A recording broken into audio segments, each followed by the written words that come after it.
name is Ute Bauer. I'm a curator, and I'm also the founding director of the NTU Center for Contemporary Art in Singapore, where I also teach as a professor at Nanyang Technological University. Yeah, the exhibition Spring of Democracy that will be on view at Art Zunche from June till July is part of a larger series of exhibitions titled Made Today, organized by the Guangzhou Biennale Foundation to commemorate the 40th anniversary of the Guangzhou Uprising from May 1980.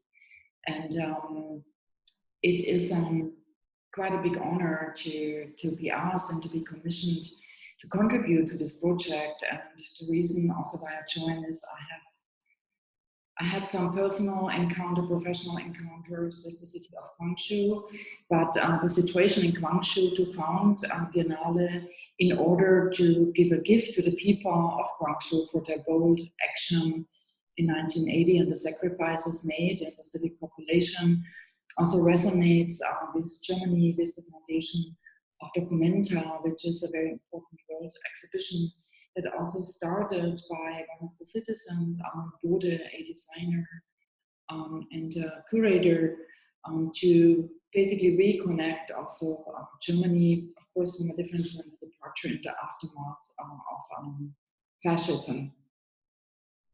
I mean, we're commemorating here a very important history, and it's important to the people of South Korea, but also it was very stimulating around the world. In the 80s, we were facing a lot of military regimes, autocratic rule from brutal regimes, from top down, like repressing civil society, repressing student movements, etc. And that is not only in Korea, it was around the globe. It was like strongly also happening in Latin America.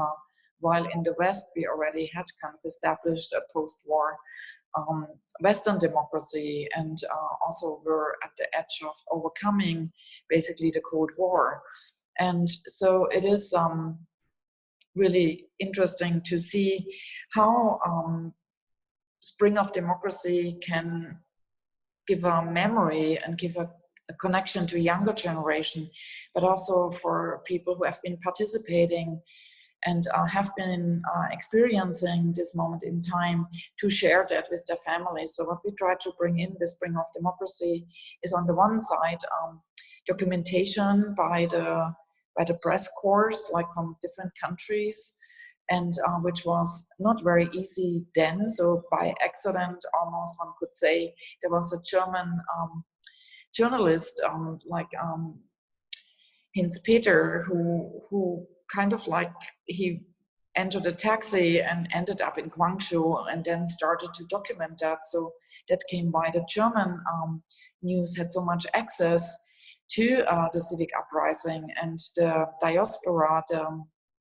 Korean diaspora in Germany, the South Korean diaspora was very alerted through this.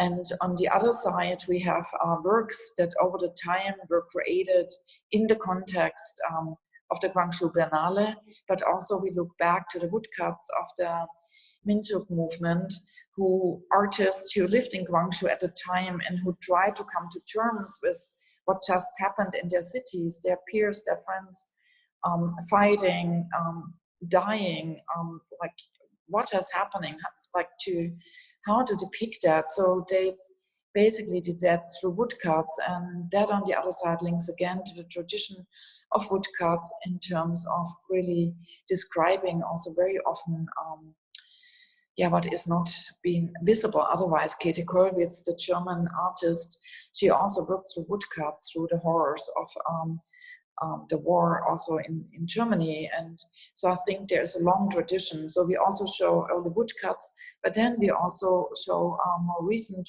works like Minuk Lin's work.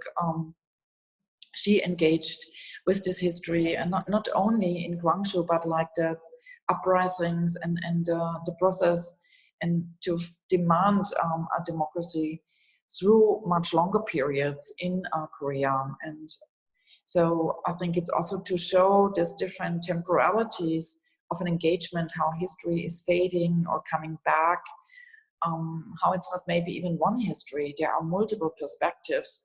that really allows us to get closer to a past moment in time.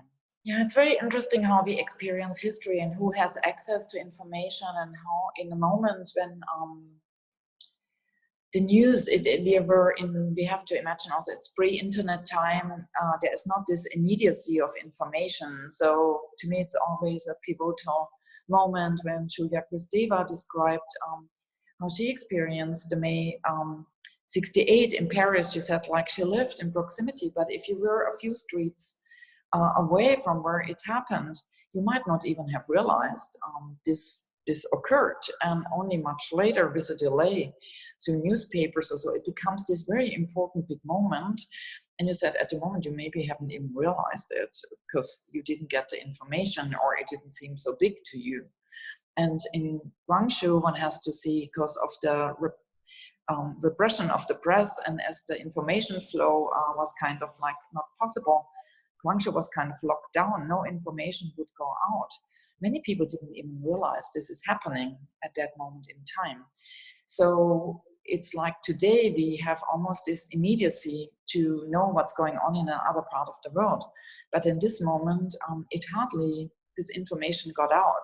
So it's also very often only in retrospect we understand the scale and the dimension of a historical occurrence of such gravity.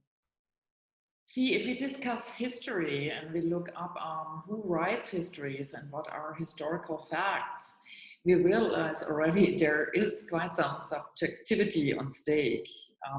Of course, there are incidents, there are moments, and they are recorded, but already then, like, depending who makes the statistics, who records it, who releases which photo, from which angle, kind of streamlines like how we perceive a historical moment in time.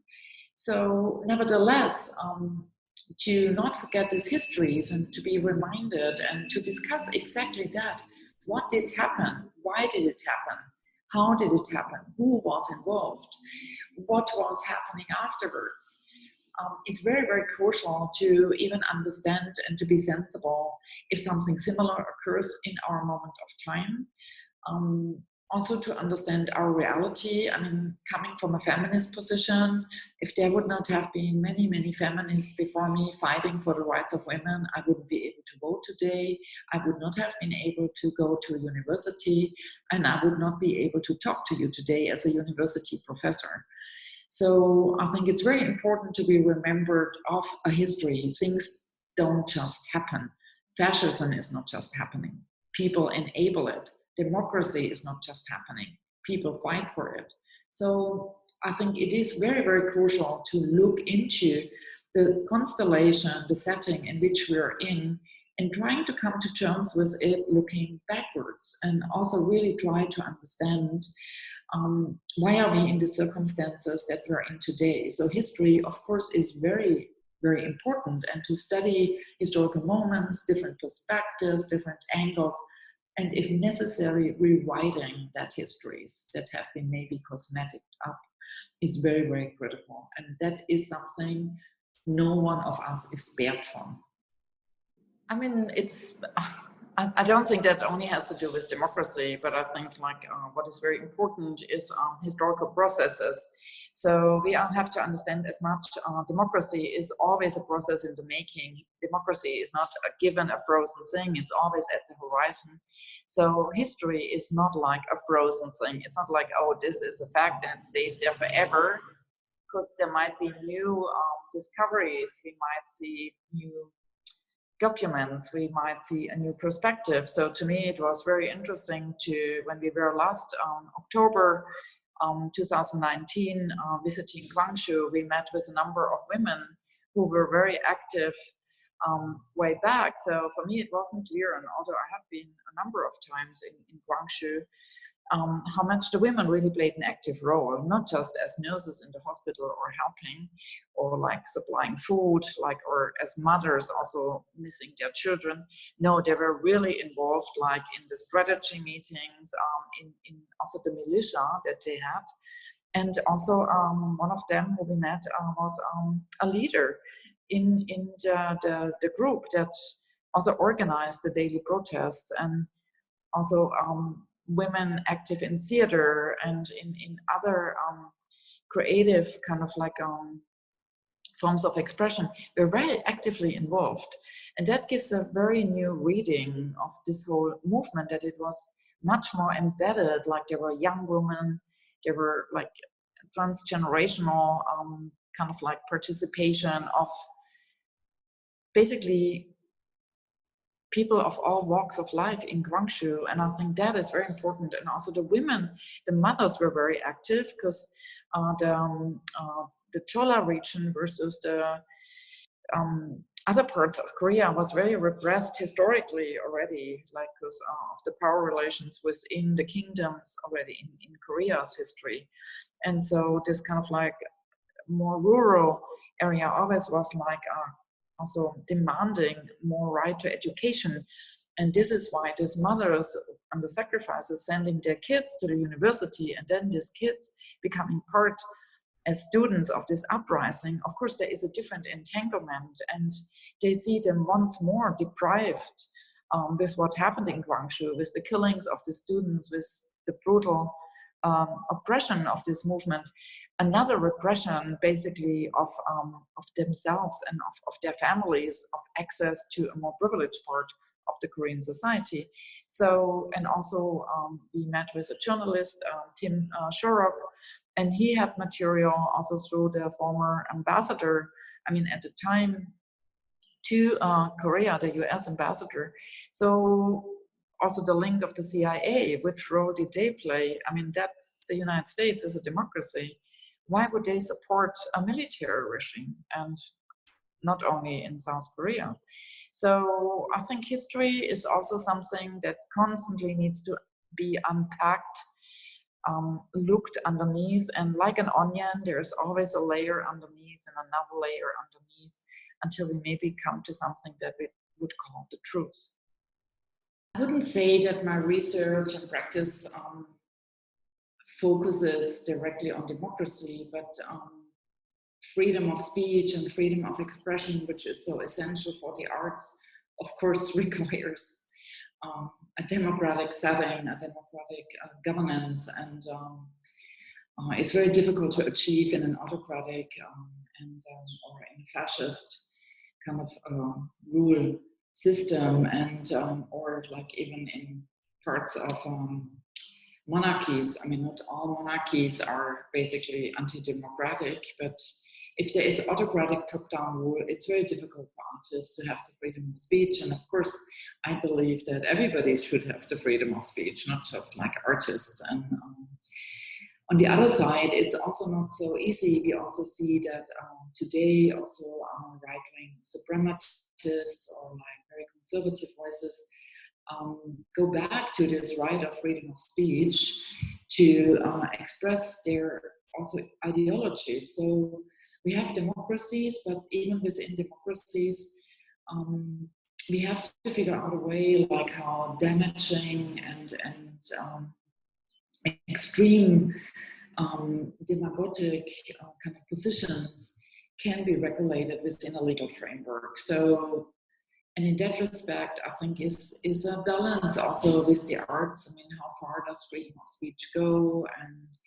But what is very interesting in democracy, Stuart Hall, the British cultural studies pioneer, he always said democracy is something at the horizon. It's always something we want to achieve. It's always something we walk towards, and it's work. It's we walk and we go and we try to reach it.